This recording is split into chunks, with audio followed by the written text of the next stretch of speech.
안녕하세요. 11주차 두 번째 영상입니다. 앞선 영상에서 여러가지 연산 구조에 대해서 살펴보았는데요. 그 중에서 나머지 연산이라는 것이 있었습니다. 이번에는 나머지 연산을 이용해서 먼저 두 번째 활동을 통해서 암호 이론에 어떻게 응용할 수 있는가 그 방법을 알아보도록 하겠습니다. 먼저 이제 나머지 연산과 관련해서 이제 페르마라는 사람의 페르마의 소정리라는 것과 또 이것을 일반화한 오일러의 정리라는 것이 있습니다. 이것을 먼저 예를 들어서 설명을 하면요. 이제 먼저 P가 소수이고 A는 P와 서로소라고 하면 그러면 이제 A의 P-1승을 P로 나눈 나머지가 1이다 라는 사실이 있는데요. 이것이 이제 페르마의 소정리입니다. 그래서 예를 들어서 우리가 P는 7이라고 할 때 A가 이제 7의 배수만 아닌 아무거나 생각하면 되는데요. A가 예를 들어서 2라면 그러면은 여러분이 2의 6승은 64이기 때문에 이거 7로 나눈 나머지는 1이 된다는 것을 금방 알 수가 있습니다.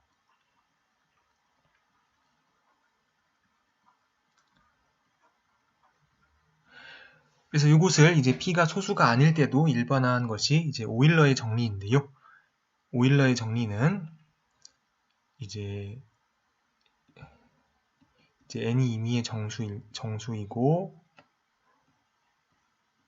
phi n은 1부터 n 중에서 n과 서로소인 것의 개수로 우리가 정의를 하겠습니다. 그러면 이때 이제 A가 n과 서로소이면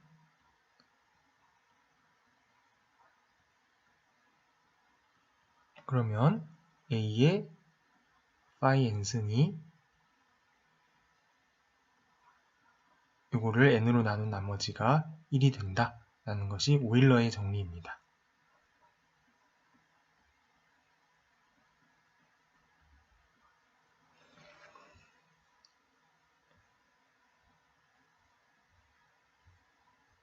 예를 들어서 살펴보면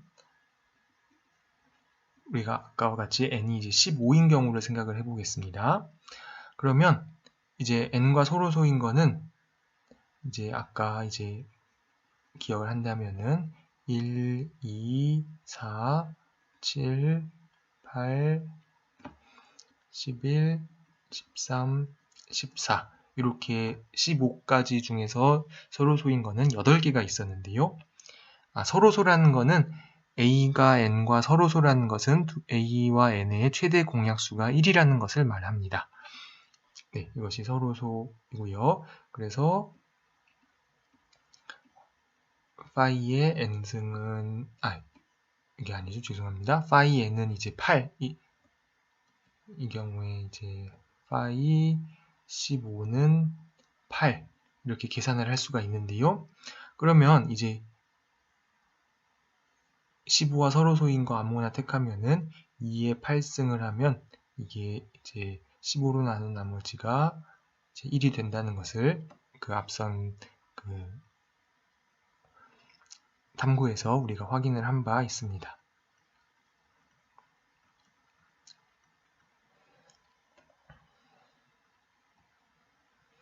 그래서 일반적으로 이렇게 되고요. 이것을 오일러 정리라고 합니다. 그래서 이제 참고로 이제 소개할 것이 이제 이 phi m을 구하는 방법이 이제 일반적으로 알려져 있는데요.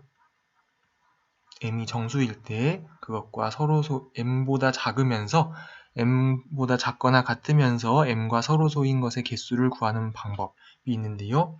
예를 들어 이제 특수한 경우에 대해서만 해보겠습니다. 예를 들어서 m이 어떤 p 곱하기 q이다. 그리고 pq가 그 약수가 1하고 자기 자신밖에 없는 소수라고 한다면요. 그러면은 phi m은 p-1 곱하기 q-1 이렇게 된다는 사실이 이제 있습니다. 그래서 이 사실은 우리가 이용을 하겠습니다. 그래서 예를 들어서 15는 3 곱하기 5니까 phi 15 하면 2 곱하기 4가 돼서 이제 8이 되는 것을 알 수가 있습니다. 여기서 이제 중요한 것은 그 P랑 Q가 이제 소수여야 한다는 것이 이제 중요한데요. 그래서 소수의 두 개의 곱으로 나타나고 그 소수를 알고 있으면 그러면은 이 phi 함수 값을 계산을 할 수가 있습니다. 네, 그러면 이제 여기 강의록에 이제 그 여러 가지 암호 체계가 있는데요. 그 중에서 우리는 RSA 암호 체계라고 불리는 것에 대해서 살펴보려고 하는데요. 그 먼저 그 설명이 나와 있는 부분에 대해서는 여기는 이제 여기를 한번 자세히 읽어보기를 바라겠습니다. 네.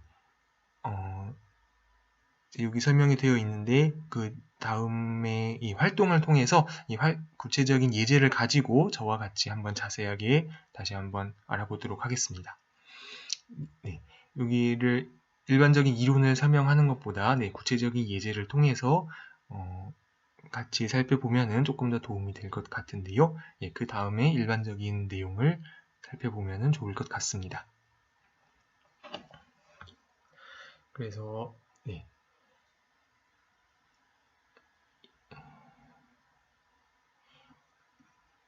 이 RSA 이거는 이제 세 사람의 이름을 따서 붙인 것인데요.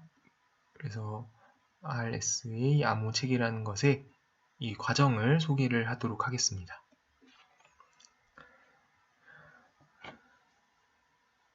그러면 먼저 이제 적당히, 그러니까 실제로는 굉장히 큰 소수 두 개를 택할 텐데요. 두 소수를 선택을 해서 그래서 이제 m을 두 수를 곱한 것을 이제 m이라고 이제 놓습니다. 그래서 이 활동에서는 자, P를 1733, Q를 2347 이렇게 놓고 두 수의 곱 406만 7351 요거를 이제 M이라고 놓겠습니다. 그 다음에 이제 어떤 값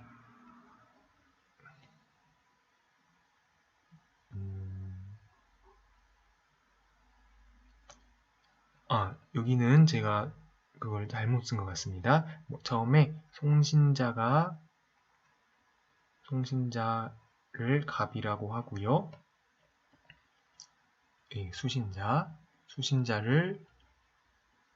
수신자를 을이라고 하겠습니다.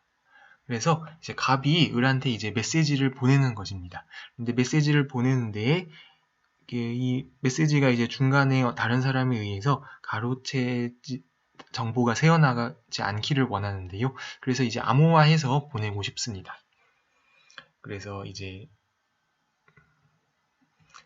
A라는 그 메시지는 먼저 이제 숫자로 만들고요. 그 숫자로 메시지를 번역을 해서 A라는 숫자를 이제 보내려고 하는데, 그러면은 A를 이제 만약에 값이 이제 A라는 숫자를 이렇게 전달을 하고 싶습니다. 근데 이걸 바로 전달하면 중간에 이제 뭐 해커나 이제 중간에 정보를 가로채는 사람들에 의해서 정보가 새어나가지 않고 싶으니까 요거를 이제 암호화를 하는 것입니다. 그 암호화를 어떻게 할 거냐면 이 갑이라는 사람이 어떤 숫자 하나를 여기서 이제 여기는 구체적으로 31이라는 거를 할 텐데요.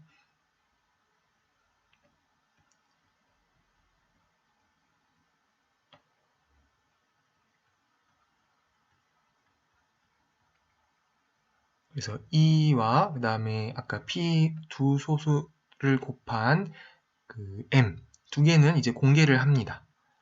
그래서 2는 그냥 메시지 보내는 사람이 임의로 잘 하나 선택을 하면 되는데요.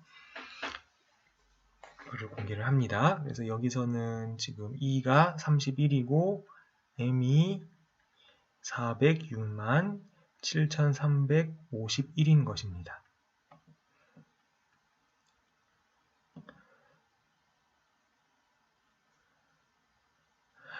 그러면 이제 요거는 공개를 하되 이제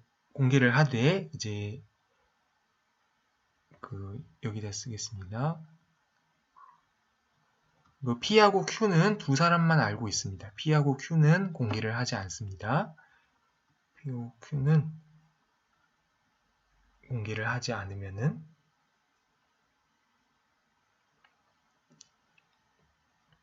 공개를 이제 하지 않고요.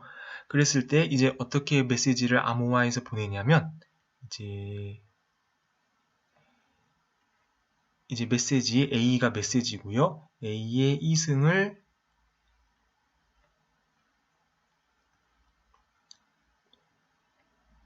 M으로 나눈 나머지를 이제 보냅니다. 이거를 이제 원래 메시지를 암호화해서 보내는 건데요.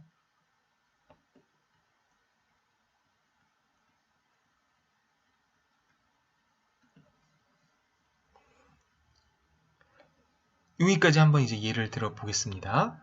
그러면 이제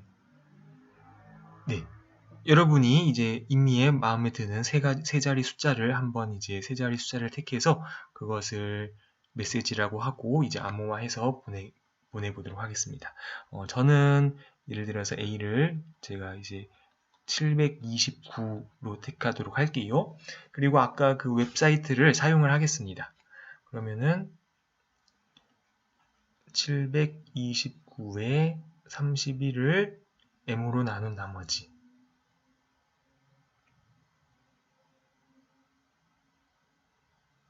이거를 m으로 나누겠습니다. m으로 나눈 나머지를 계산을 하면요. 여기 위에서 같이 계산을 하면 729, 31을 우리 406만 7,351 이런 계산은 우리 컴퓨터를 이용하면은 얼마든지 쉽게 계산을 할 수 있거든요. 계산을 하면 173만 5,032가 나왔습니다. 그래서 A가 지금 729인데요. 이제 지금 729 대신에 이 173만 5,032라는 메시지를 이제 수신자가 받게 되겠습니다. 그러면은 이제 질문은 하고요. 받았을 때 이제 B를 받았을 때 이게 B인데요. 이제 B를 이용해서 이제 A를 어떻게 복구하냐 하는 것입니다. 그런데 이제 앞선 오일러 정리에 따르면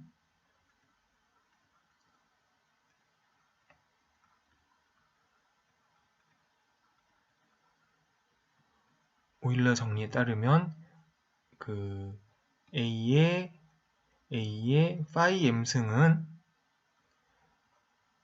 m으로 나눈 나머지가 1이거든요. 그래서 기호로 우리가 이렇게 쓰겠습니다.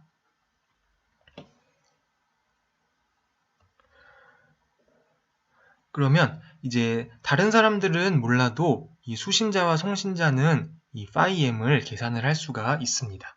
이제 그것이 이제 중요한 사실인데요. 왜냐하면은 m이 pq라면 그러면은 phi m은 아까 이야기한 대로 p-1 곱하기 q-1이기 때문에 pq를 알면은 이 오일러 함수를 계산을 할 수가 있습니다. 근데 PQ를 모르면 이 phi-m을 계산하는 것이 m이 굉장히 큰 숫자이면은 사실 이제 어려운 문제가 됩니다. 그래서 이제 phi-m은 이제 메시지를 주고받는 사람만 이제 비밀로 알고 있는 거죠. 그래서 이 경우에는 자 계산을 하면 이 경우에는 이 경우에는 지금 phi 406만 7351을 계산하면 이거는 자 지금 1732 곱하기 2346이 되거든요. 그래서 계산을 하면 요거는 406만 3272가 나온다는 것을 알 수 있습니다. 그래서 요거는 406만 3272가 되는데요. 여기서 이제 요거는 이제 약간의 계산을 하면 되는데요. 어렵지는 않지만 약간을 계산하면 되는데 지금 E가 31이니까 이제 어떻게 할 거냐면 31하고 D를 곱했더니 406만 3272에 얼마를 곱하고 그 나머지가 1인 D를 이제 찾을 수가 있습니다.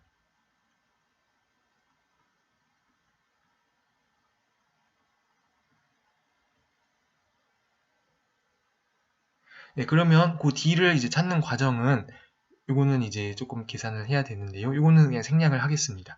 D는 우리가 314만 5759로 찾을 수가 있거든요. 314만 5759. 그래서 이 숫자가 이제 중요한데요. 이 숫자는 이제 메시지 주고받는 사람, 두 사람만 이제 알고 있는 것입니다.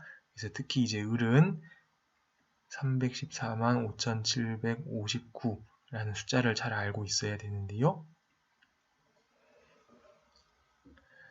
그러면 이제 이 키를 가지고 이제 메시지를 보낸 사람이 보낸 메시지를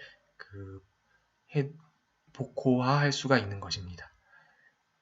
그 과정을 설명을 해 보겠습니다. 지금 A에 406만 3272 하면은 이거는 1이 된다라는 것을 우리가 알고 있습니다. 나머지가. 그러면 지금 우리가 받은 메시지는 지금 A에 31승을 받았거든요.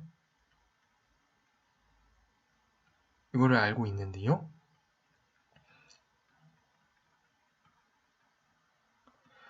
그러면 여기에다가 A의 31승에 이거를 이때 이제 A를 구하는 게 목표인데 지금 이제 A의 31승은 173만 5032 M으로 나눈 나머지. 그래서 생각을 해보면은 이 방정식을 푸는 거는 사실 어렵습니다. 이 방정식을 푸는 거는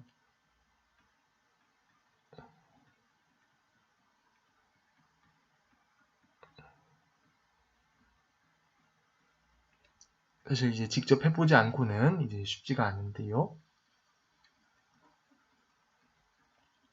그런데 이제 이 M의 소인수 분해를 이용해서 그래서 우리가 구한 D를 가지고 생각하면 이거에 D승을 하게 되면 그럼 이거는 A의 31 곱하기 D인데 이거는 지금 A의 406만 3272 곱하기 K 더하기 1인데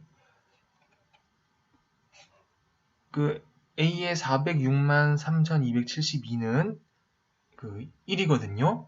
나머지만 생각하면 그러니까 그거 1은 몇 번 곱해도 1이니까 이제 여기는 지워지고 결국에 이제 1 곱하기 A의 1승 해서 이제 A가 남는다는 걸 알 수 있습니다.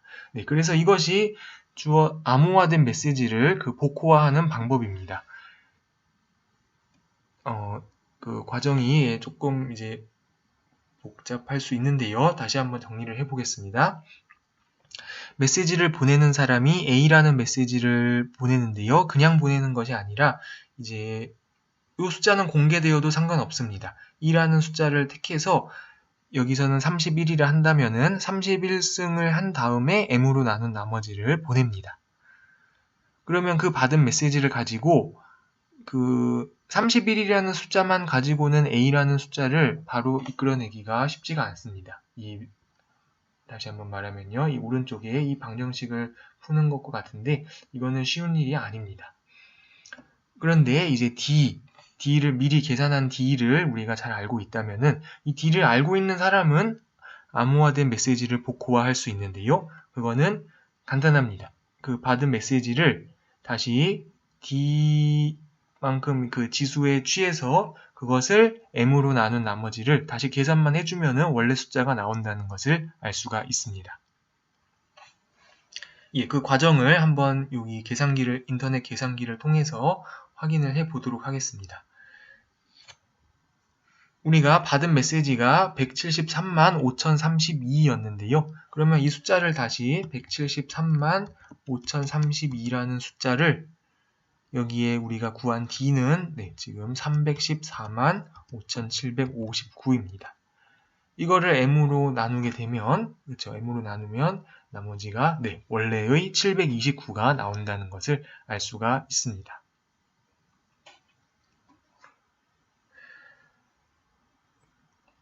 그래서 여기 E에 대응되는 이 D만 두 사람이 잃어버리지 않고 잘 가지고 있으면 되는데요. 어떤 숫자로 해도 이 관계가 항상 성립한다는 것을 여러분이 확인할 수가 있습니다. 예를 들어서 888이라는 숫자로 해보겠습니다. 888의 31승을 M으로 나눈 나머지를 계산하면 350만 6201이 나왔습니다. 그러면 원래의 메시지를 구하는 방법은 350만 6201을 여기에 D를 759 해주면은 원래의 숫자인 888이 나오게 되어 있습니다. 그래서 숫자 2는 공개하되 2와 M은 공개하되 이제 M의 인수분해는 다른 사람한테 이제 알려주면 안 됩니다. 다른 사람한테 이 인수분해를 알려주면 다른 사람도 D를 구해버리기 때문에 인수분해는 비밀로 하고요. 이거는 비밀로 하고 그래서 이 메시지를 받는 사람은 파이 M하고 D를 구해서 비밀로 합니다. 비밀로 하면은 여기선 이제 314만 5759인데요. 이 키만 가지고 있으면은 A가 어떤 메시지를 암호화하든 B가 쉽게 그러니까 메시지를 받는 사람이 쉽게 암호화된 메시지를 풀어낼 수가 있습니다. 이것이 RSA 암호 체계의 그 원리입니다. 그래서 이제 이걸 알고 나면은 이제 생각보다 그 암호화하는 방법이 간단하다는 것을 알 수 있는데요. 그래서 이제 여기는 이제 암호에서 택하는 두 소수가 만족하면 좋은 조건들에 대해서 여기는 나와 있습니다. 여기는 이제 참고로만 알아두면 좋을 것 같습니다.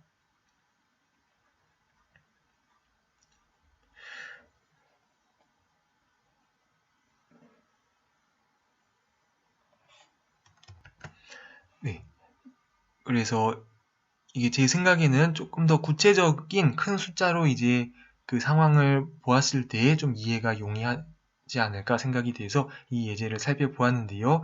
혹시라도 이 부분이 조금 어렵다 싶으면은 이 앞에 나와 있는 간단한 예제에 대해서 또 먼저 이해를 해보고요. 또 혹시 그 설명 과정에서 약간 이해가 안 되는 부분이 혹시라도 있다면은 게시판에 올려주면은 조금 더 자세하게 설명을 하도록 하겠습니다.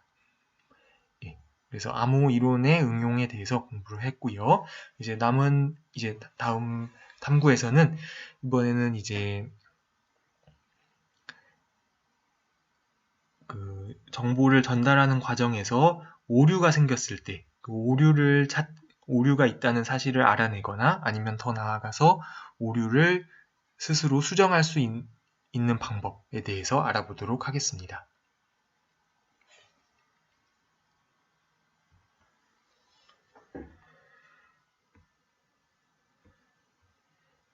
네, 그래서 먼저 이제 우리 물건의 바코드 번호나 우리가 사용하는 신용카드의 경우에 대해서 먼저 살펴보려고 하는데요. 이런 바코드 숫자나 신용카드 번호 같은 경우에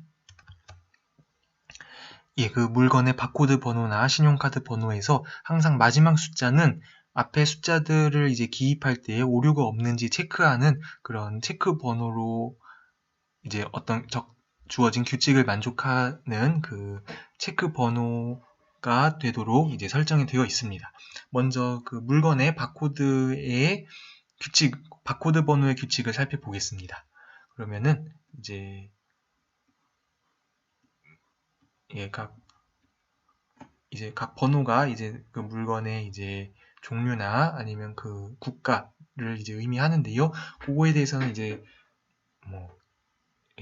생략을 하도록 하고요. 이랬을 때 이렇게 13자리가 있을 때 앞에 12자리까지가 주어져 있는데요.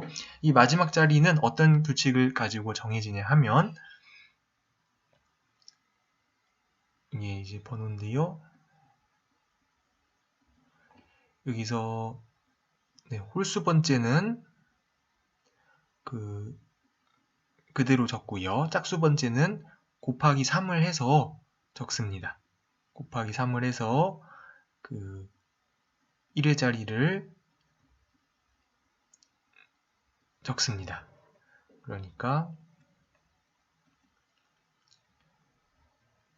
여기는 지금 첫 번째는 8 그대로 적고요. 두 번째는 8, 3, 24 그러니까 4를 적고요.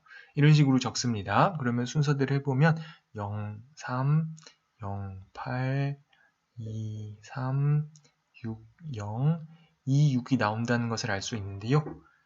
여기는 이제 13번째 자리니까 이것이 A였다면은 그냥 A를 적을 것입니다. 그랬을 때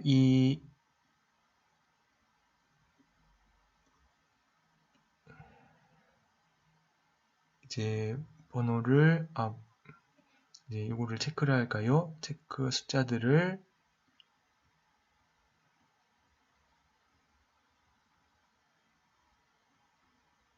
모두 더한 것이 10의 배수가 되도록 하겠습니다. 모두 더한 것이 10의 배수가 되게 한다. 이 규칙으로 A를 우리가 정합니다.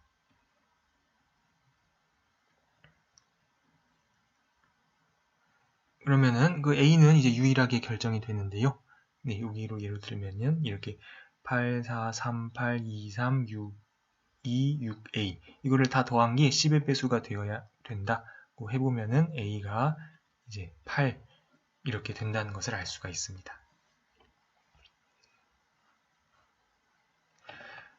그래서 마지막에 이런 체크 번호를 이제 설정하는 이유는 어떤 물건의 바코드를 우리가 찍을 때 바코드가 최소한 이제 오류가 있는지 없는지 이제 그 여부에 대해서 우리가 쉽게 알고 싶은데요. 만약에 이 규칙대로 했더니 10의 배수가 안 되었다. 그러면은 이제 중간에 어딘가 문제가 있다. 이런 사실을 알 수가 있게 되기 때문에 이제 그런 점에서 이러한 규칙으로 우리가 체크 번호를 설정하고 있습니다.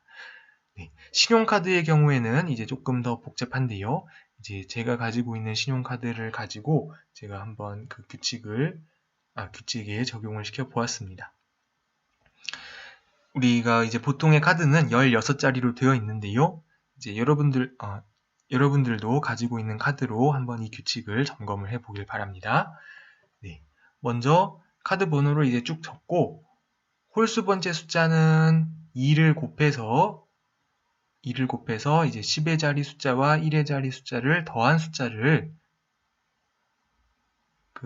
적습니다. 그 다음에 짝수 번째는 그냥 그대로 적습니다. 그리고 아까와 마찬가지로 이런 규칙대로 정한 숫자가 총합이 10의 배수가 되도록 우리가 적습니다.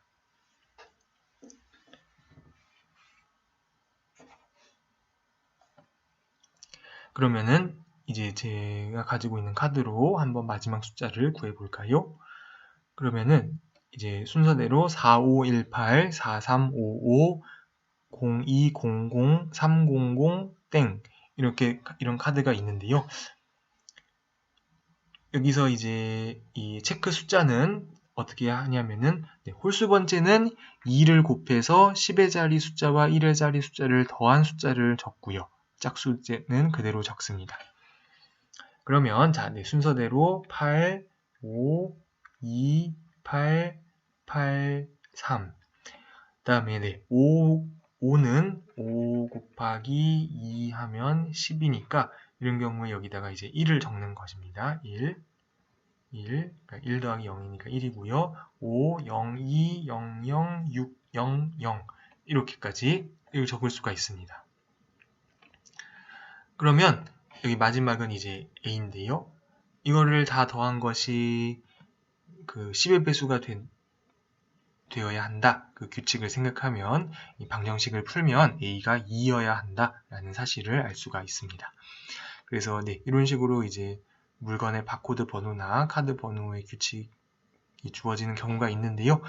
여러분들도 가지고 있는 카드나 혹은 물건의 바코드 번호가 있다면은 이런 규칙이 실제로 만족되는지 한번 확인을 해보면 좋을 것 같습니다.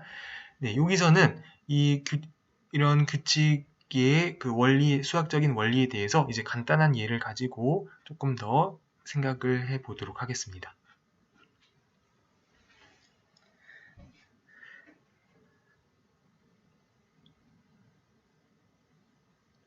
그래서 이제 물건의 바코드 번호와 같이 이제 규칙을 정하는 것인데요. 이제 지금 편의상 숫자는 4개만 있다고 하고요. 예를 들어서 5, 2, 7, 8, 땡 이렇게 있을 때 이 마지막 숫자를 다음과 같이 구합니다. 홀수 번째는 그대로, 짝수 번째는 3을 곱해서 더한 숫자, 짝수 번째는 3을 곱해서, 그래서 모두 더합니다. 그러면 아까처럼 해볼까요? 그러면은 이제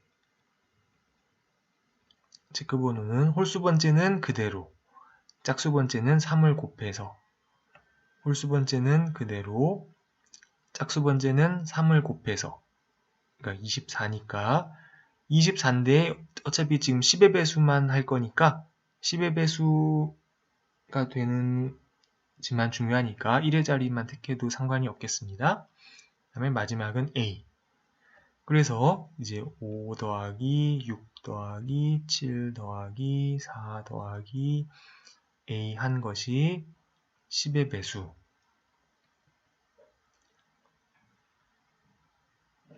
10의 배수가 이제 되는 그런 A를 구해주면 되겠습니다. 그러면 A는 얼마일까요? 이런 A를 계산하면 A는 이제 8이어야 한다는 사실을 여러분들이 알 수가 있습니다. 그러면 이렇게 규칙을 정했을 때 이제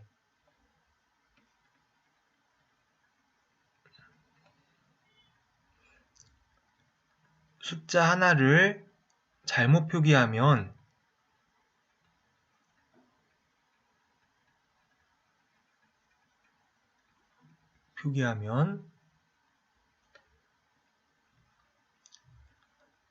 항상 오류를 우리가 감지할 수가 있습니다.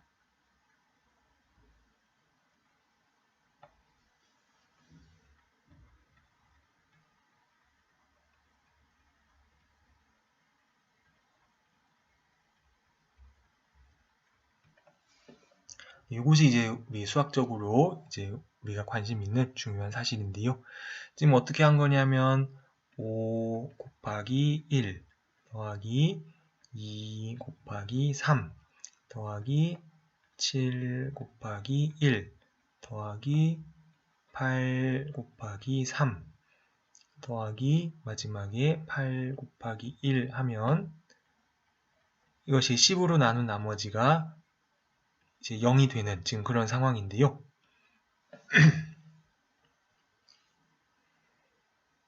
그래서 지금 이 번호는 52788인데 여기서 숫자 하나를 우리가 바꿨을 때 예를 들어서 7을 딴 숫자로 바꿨다. 예를 들어서 3으로 바꿨다. 그럼 여기도 3으로 바꿨을 때 이제 만약에 숫자 하나가 바뀌었는데 여전히 이 식이 성립하면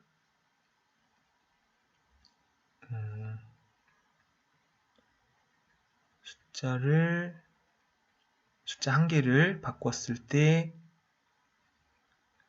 여전히 이 검정색 등식이 성립하면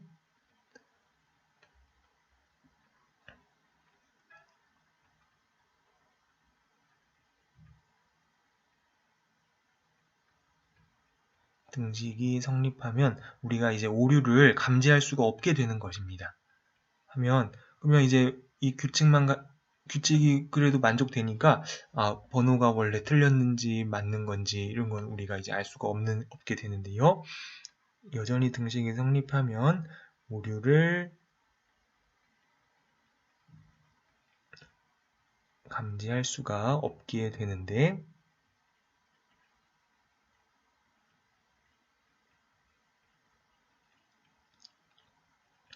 그런데 이제 그런 건데요. 이제 이 경우에는 그래서 우리가 이제 1이나 이렇게 3을 곱하는 이유가 있는 것입니다.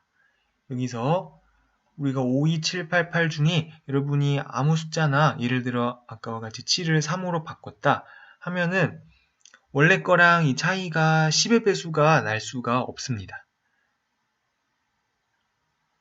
그래서 10의 배수가 날 수가 없고 그래서 숫자 하나를 바꾸는 거 가지고는 이제 7을 3으로 바꿨다 하면은 여기가 이제 0이 안 되게 되니까요. 자, 그래서 이제 위 문장 성립하는 것이죠. 숫자 하나를 잘못 표기하면 여기 52788 중에 숫자 한 개만 바꾸면은 이 규칙에 따라 계산했을 때 절대로 10의 배수가 나오지 않기 때문에 오류가 발생했다라는 사실을 감지할 수 있게 되는 것입니다. 그 사실을 이제 확인을 해볼 수가 있는데요. 그런데 이제 문제는 이제 우리가 52788을 대신에 예를 들어 57288 만약에 27의 순서를 바꾸어서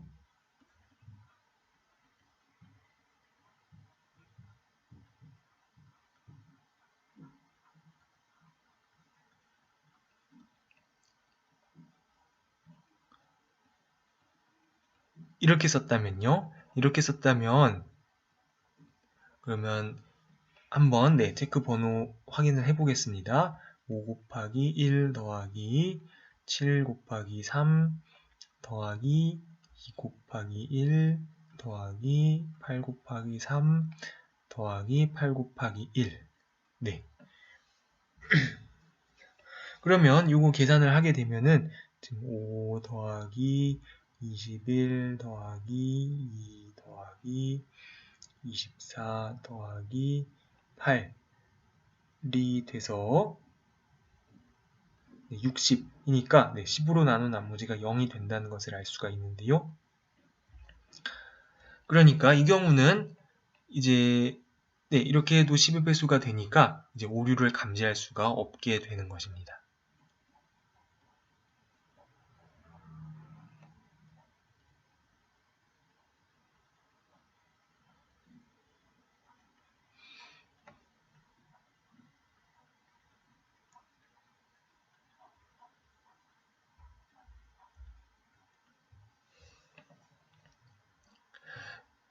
그래서 정리를 해보면요. 이것이 이제 물건의 바코드 번호와 같은 규칙으로 이렇게 체크 번호를 만들어 봤는데, 그러면 이제 정리를 해보면, 먼저 중간에 어떤 숫자 하나를 잘못 입력을 하면 항상 오류를 이렇게 감지할 수가 있습니다. 그런데 이제 어떤 연속된 순서를 바꾸어서 입력하게 되면, 이제 이게 대략 이럴 경우가 한 한 9%쯤 되는데요. 이렇게 연속된 숫자의 차이가 이렇게 2, 7 아니면 3, 8 같이 이렇게 연속된 숫자의 차이가 5만큼 차이가 나면은 순서를 바꾸어도 우리가 오류를 감지할 수가 없습니다. 네, 그래서 이제 그런 경우가 있다라는 사실을 이제 기억을 하면은 그러면 되겠습니다.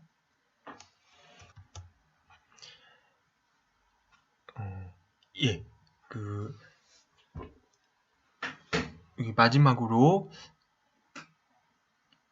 이제 앞선 이제 물건의 바코드 번호나 신용카드 번호에서 이제 오류를 감지하는 것에 초점을 맞췄다면, 이 활동은 이제 오류를 단순히 감지하는 걸 떠나서 이제 오류가 어디 있는지 스스로 찾아내고 그 오류를 고치는 그런 방법에 대해서 이제 미국의 어떤 해밍이라는 사람이 그 규칙을 개발한 바 있습니다.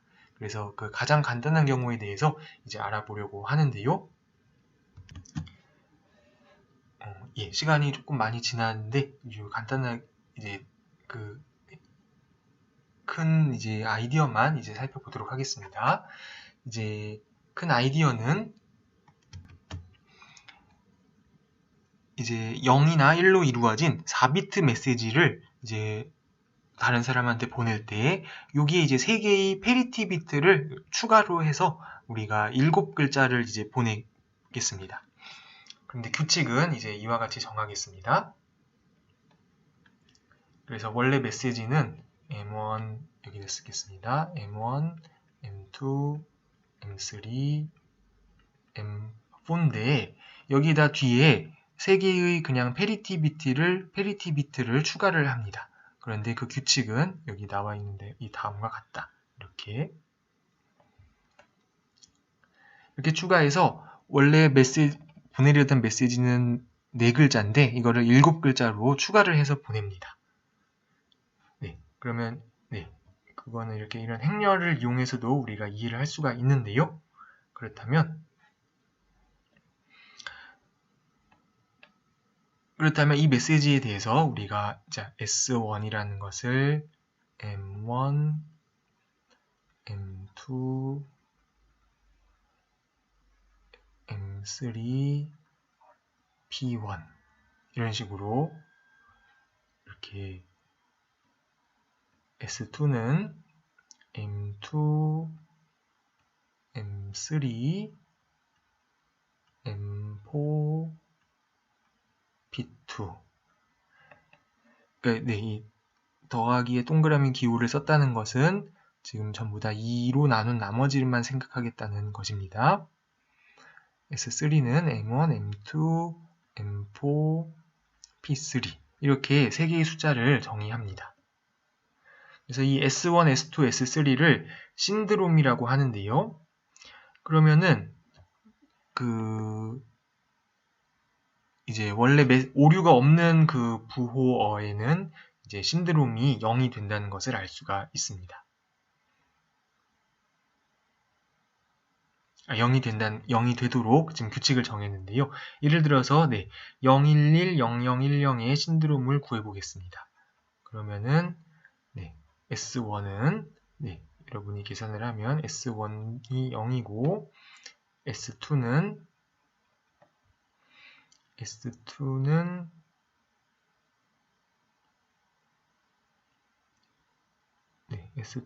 1이고 S3도 1이 된다는 것을 알 수가 있는데요. 그래서 지금 이제 신드롬이 000이 아니라는 것은 뭔가 오류가 있다는 것입니다. 그리고 지금 S2랑 S3가 이제 1과 1인데요. 그 말은 이제 여기 S2와 S3에 둘 다 있는 걸 생각하면 지금 M4이기 때문에 지금 M4에 이제 오류가 있다는 결론을 이제 얻을 수가 있습니다. 그래서 원래 메시지는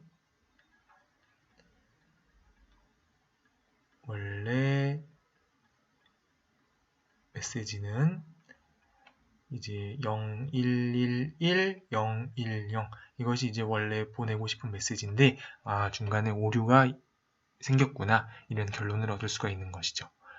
네, 실제로 0111, 010은 여기 이제 여기 유효한 부호에 들어간다는 것을 알 수가 있습니다. 네. 예, 다른 것도 이제 한번 빠르게 해보겠습니다. 그러면은 네, 두 번째로 1111001 그러면 신드롬을 구하면요. 네, 이 경우에 S1이 1이고요. S2가 1이고 S3가 0이 됨을 알 수가 있습니다. 그러면 이번에는 S1하고 S2가 문제가 있는데 그러면은 이제 여기 네, S1하고 S2에 있는 건 M3니까 M3가 문제가 있구나 라는 사실을 알 수가 있습니다.